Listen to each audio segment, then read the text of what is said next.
Boa tarde, eu sou Caroline Totti e hoje eu vou falar sobre patologias na construção civil. Mas o que seria isso? Patologias na construção civil é uma área de estudos na engenharia que tenta diminuir ao máximo qualquer tipo de doença nas suas construções.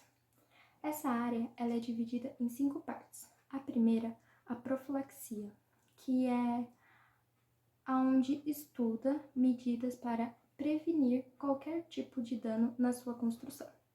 A segunda seria o diagnóstico, que entra quando acontece alguma patologia em sua construção. Esse diagnóstico ele vai analisar tudo e ver o que está acontecendo na sua construção. O terceiro seria o prognóstico, que junto com o diagnóstico ele vai ver o que aquele dano pode causar em sua construção a longo prazo. O quarto, seria a terapia, que vamos dizer que seria o tratamento para tentar diminuir ao máximo os danos que aquela patologia pode trazer à sua construção. E o último, porém mais importante, seria a anamnese, que deveria vir antes de todos, porque ela seria como se fosse uma entrevista com todos os responsáveis pela obra, todos que trabalharam e pensaram naquilo, para tentar descobrir o porquê está acontecendo aquela patologia, como, por exemplo, algum erro de cálculo ou um produto mal utilizado. Agora falando sobre patologias e manifestações patológicas, pois existe muita confusão entre esses dois termos. Por exemplo, a patologia das edificações é o ramo da engenharia responsável pelos estudos das causas, mecanismos de anomalias e problemas nas estruturas, enquanto manifestações patológicas é a própria expressão desse problema encontrado nas edificações. Não raramente, esses termos distintos são utilizados equivocadamente como sinônimos e, muito frequentemente, encontram-se manifestações patológicas sendo referenciadas como patologias, não só por leigos, mas também por profissionais da área. Um exemplo para ajudar a compreensão seria: uma fissura encontrada em uma edificação não seria uma patologia, mas sim uma manifestação patológica, ou seja, um sintoma que indica um mecanismo de degradação, o qual poderia estar acontecendo por conta de um processo de corrosão de armaduras ou por deformação. Uma vez identificado que as manifestações patológicas podem ter origem desde as etapas iniciais da edificação e se estender para o tempo decorrido de sua utilização. Neste ponto, cabe um parêntese para explorar alguns conceitos fundamentais relacionados a manifestações patológicas, como por exemplo a causa, geralmente associada a um agente, o qual seria aquele responsável por desencadear a manifestação patológica. O exemplo cita-se o surgimento de uma fissura em uma viga de concreto armado por uma ação, cujo agente causador seria a carga a qual a viga se encontra submetida, pois se não houvesse essa carga, não haveria fissura. Também temos a origem. A origem da manifestação patológica relacionada à determinação da etapa ou fase do processo da construção onde a mesma teve início. Isso pode ser durante o projeto, planejamento, fabricação dos materiais e execução. Também temos o mecanismo, que é o processo através do qual a manifestação patológica se instaura e se desenvolve. Bom, eu sou Gabriel Henrique e eu vim falar as principais manifestações patológicas que acontecem na construção civil. Bom, a primeira delas são as fissuras. As fissuras, elas podem começar a surgir de forma pacífica. Na execução do projeto arquitetônico, é um dos tipos mais comuns de patologia nas edificações e pode interferir na estética, na durabilidade e nas características estruturais da obra. Ela pode ser um indício de algum problema estrutural mais grave, pelo fato de toda fissura originar uma possível patologia mais grave no futuro, como por exemplo trincas ou rachaduras. Bom, existem dois tipos de manifestação de fissura na alvenaria, podendo ser geométricas ou mapeadas. As fissuras geométricas, elas podem ocorrer tanto nos elementos da alvenaria, blocos e tijolos, quanto em suas juntas de assentamento.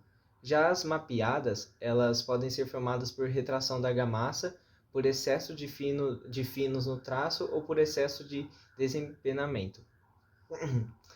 No geral, elas têm forma de mapa e com frequência são aberturas superficiais. As fissuras, elas podem ocorrer de forma ativa ou passiva, sendo que as ativas ainda podem ser subdivididas em sazonais ou progressivas.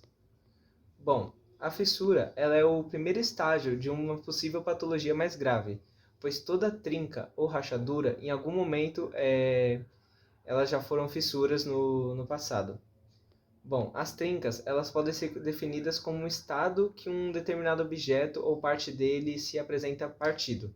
Já as rachaduras é uma falha contínua devido à falta de resistência de um determinado material às tensões e influências internas e externas a ele aplicadas.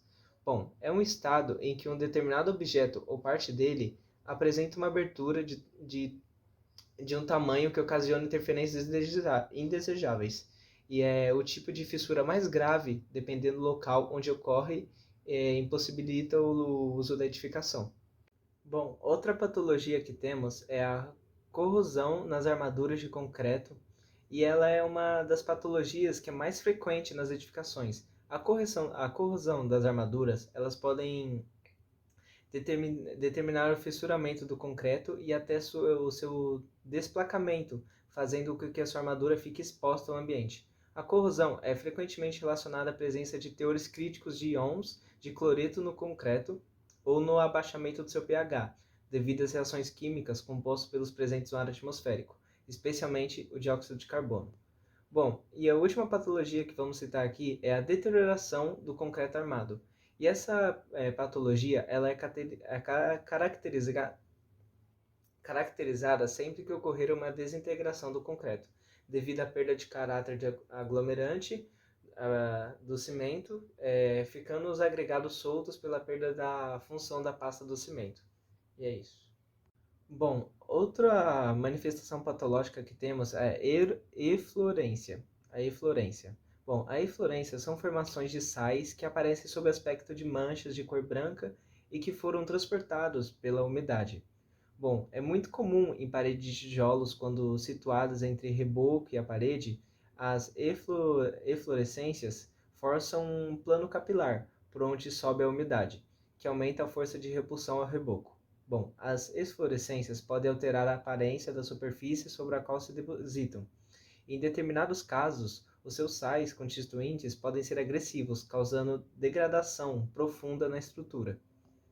Bom, outra manifestação patológica que temos na construção civil são as manchas. Os problemas dentro da construção civil causados por umidade podem estar relacionados até 60% das manifestações patológicas encontradas em edificações em fase de uso e operação e podem levar a prejuízos de caráter funcional, de desempenho, estético e estrutural, podendo representar riscos à segurança e à saúde dos usuários.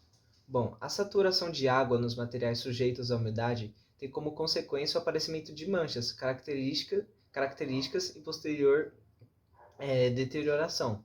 Bom, na construção civil, os defeitos decorrentes da penetração de água ou devido à formação de manchas de umidade geram problemas bastante graves e difíceis de solucionar. Esses problemas sendo prejuízo de caráter funcional da edificação, desconforto dos usuários em casos extremos, ou mesmo podendo afetar a saúde dos moradores, danos em equipamentos e bens pertencentes no interior da edificação, e diversos prejuízos financeiros que esse negócio vai acarretar. Bom, os problemas de umidade, eles podem se manifestar em diversos elementos de edificações, em paredes, pisos, fachadas e elementos de concreto armado, e geralmente eles não estão relacionados a uma única causa. A CGE Engenharia foi um projeto que se iniciou a partir de um sonho em comum, o sonho de criar, de edificar com segurança, qualidade e com acessibilidade para todos. A ideia partiu dos esforços de estudantes recém-formados em engenharia, que com muita luta solidificaram-se em uma rocha, desfrutando de sucesso ascendente e crescendo cada vez mais. A história se iniciou com 4 estudantes de engenharia da Unesp, sendo todos da mesma turma, portanto compartilhando frequentemente suas ideias.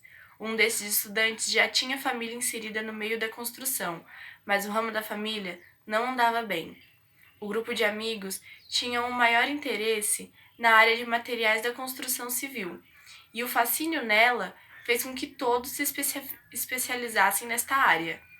Assim que se formaram, optaram por trabalhar juntos e, para começar, escolheram ajudar a família do amigo com o investimento de ideias.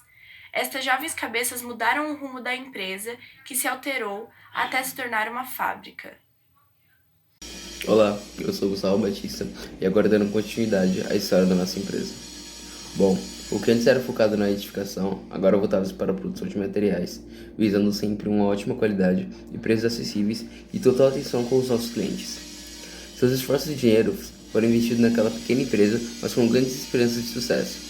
Em meados de 2013, a empresa começou a crescer e a produção a aumentar, e assim começou um ciclo de evolução com a contratação de novos funcionários e o aumento do espaço de trabalho. Logo, no ramo da família, se tornou dos 4 amigos, e os 4 assumiram oficialmente como donos da empresa, que atualmente está situada na rua Tibais, 333, Jardim São Bento, em São Paulo. Com mais de 300 funcionários registrados, que são frequentemente incentivados, tendo cursos profissionalizantes à disposição, plano de saúde e, óbvio, um abrir de portas para a experiência no mercado de trabalho. A nossa especialização é a produção de cimento e seus variados tipos, sempre visando levar até a sua obra o melhor e ter certeza de que irá garantir um concreto de qualidade com boa trabalhabilidade e resistência. O concreto é uma parte fundamental de uma construção, ou seja, é a parte que mais necessita de cuidados. O que acontece quando este produto não recebe a sua devida atenção? Hoje traremos um exemplo de oxidação na estrutura e as catástrofes que isso pode trazer. Este exemplo é o desabamento de uma das varandas do edifício Versalhes, no Meireles. Foi ocasionado pelo rompimento de vigas de concreto armado que sustentavam a área atingida, de acordo com o laudo técnico divulgado pelo Conselho Regional de Engenharia e Agronomia do Ceará. Mas o que aconteceu? O documento aponta que a estrutura foi destruída pela corrosão devido às infiltrações. A queda da laje deixou 2 mortos e 1 ferido. O que houve para o concreto ceder? O desgaste das vidas foi subsequência de uma manutenção deficiária, devido a diversas infiltrações que eram existentes na construção. Mas afinal, o que causa a corrosão destas armaduras? O mecanismo de corrosão do aço no concreto é eletroquímico, tal qual a maioria das reações corrosivas em presença de água ou ambiente úmido.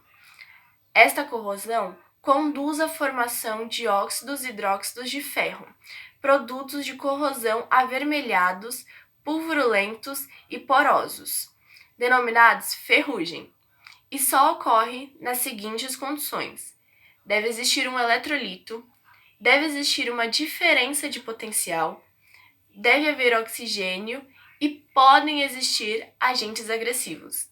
No interior do concreto, o aço está protegido por uma camada passivadora que o envolve. Esta camada é formada e mantida devido ao elevado pH na solução dos poros do concreto. Desta forma, para que haja corrosão, é necessário que a camada passivadora seja destruída. É chamado de despassivação. Agentes agressivos, como íons cloretos e carbonatação, podem promover a despassivação, deixando o aço suscetível ao processo corrosivo.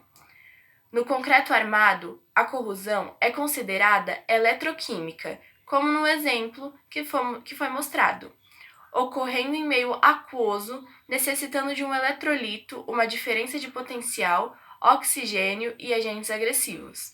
A corrosão afeta diretamente a durabilidade, pois diminui a seção do aço, reduzindo a vida útil da estrutura. A deterioração de inúmeras obras devido à corrosão de armadura é um dos principais problemas associados à durabilidade do concreto. Tanto pela gravidade do problema quanto pela frequência que ocorre da corrosão da armadura, evidencia-se a necessidade de buscar por soluções que contribuam para minimizar a incidência e evolução do processo corrosivo nas estruturas de concreto E é isso que nós da CGC buscamos fazer. Um dos agentes agressivos que pode desencadear um processo corrosivo é o dióxido de carbono. Falamos de uma reação fisioquímica entre os compostos hidratados de cimento e CO2. Neste caso, a carbonatação provocará uma redução do pH que desestabilizará a camada passivante, podendo iniciar um processo de corrosão generalizada.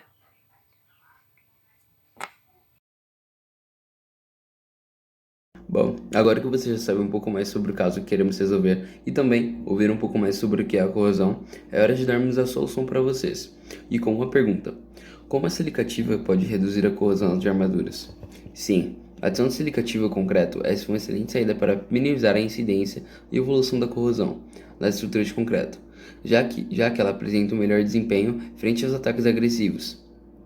E em função do reduzido tamanho e da elevada relatividade pozzolâmica, a silicativa promove a densificação da matrix simétrica, proporcionando uma distribuição significativa de porosidade e permeabilidade na pasta do cimento, o que pode impedir ou retardar os ingressos dos agentes agressivos desencadeadores da corrosão. Devido à sua alta relatividade pozzolâmica, a silicativa reage como um excesso de hidróxido de cálcio, formando na reação do cimento com água. Nessa reação são formados silicatos de cálcio hidratados, componentes que conferem a resistência do concreto. Este processo diminui a porosidade do cimento, evitando a penetração de íons cloreto e hidróxido de cálcio, que reage com o dióxido de carbono, diminuindo o pH do concreto. E assim, a melhor maneira de prevenção é a utilização da silicativa, pois essa está adicionada no concreto, formando a proteção das barras de aço. Mas quais são as principais formas de tratamento desse mal? Bom, para que não haja disposição da armadura, as normas brasileiras recomendam um cobrimento mínimo de concreto sobre as seções de aço, ou seja, deve haver um volume mínimo de concreto ao redor da ferragem para evitar a corrosão. Caso o cobrimento mínimo não seja respeitado, a estrutura corre sério risco de não atender às exigências técnicas. Portanto, um bom cobrimento das armaduras, com concreto de alta capacidade sem ninhos, é um teor de argamassa adequado ou homogêneo, com adição de silicativa, pois irá garantir através da impermeabilidade a proteção necessária do aço no ataque de agentes agressivos externos. Mas, se a corrosão realmente ocorrer, o período de a recuperação estrutural deve começar pelo diagnóstico das possíveis causas, feito por um especialista. O procedimento padrão para a recuperação das áreas contaminadas por corrosão das armaduras consiste em retirar todo o concreto deteriorado até que se obtenha a exposição completa da superfície do concreto a sã e íntegra. Todo o produto de corrosão aderido às superfícies das barras de armadura deverá ser completamente retirado antes que sejam colocados materiais de reparo. Viabilizam-se os processos de eliminação da corrosão, baseados em limpezas rigorosas, utilizando lixas e mesmo jatos de areia ou limalhas.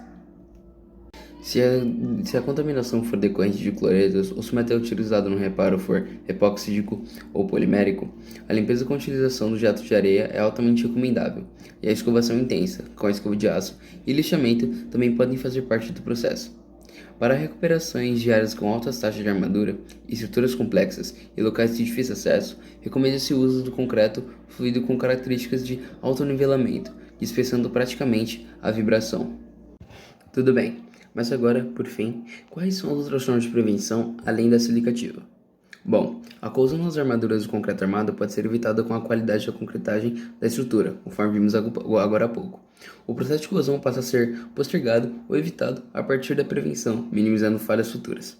Porém, proteger a superfície aplicada sobre o concreto também é outro caminho a seguir. Os materiais de proteção da superfície de concreto podem ser classificados em formadores de película, hidrofugantes de superfície e bloqueadores de poros. Esses produtos de proteção à superfície tendem a elevar a vida útil do concreto armado. Os formadores de película são as tintas e vernizes. As tintas são formuladas a partir de 4 componentes básicos: resinas, solventes, pigmentos e aditivos. Já os vernizes são constituídos por resinas, solventes e aditivos. Pela ausência de pigmentos, não apresentam cor e geralmente têm durabilidade inferior às tintas. Os hidrofugantes de superfície visam impedir ou dificultar a absorção de água. Na prática, atualmente utilizam-se silanos, siloxanos, oligoméricos e misturas destes dois compostos. Já os bloqueadores de poros são produtos compostos por silicatos que penetram nos poros superficiais e reagem com a portlandita, formando um produto semelhante ao CSH. O silicato de sódio é um produto mais utilizado para esse fim. Tal tratamento forma uma camada menos porosa na superfície da peça de concreto, alterando a penetração de água. Enquanto isso, a proteção da armadura pelo concreto faz com que o aço seja protegido através de uma película passivamente e do efeito da barreira, em que a penetração de agentes agressivos é impedida.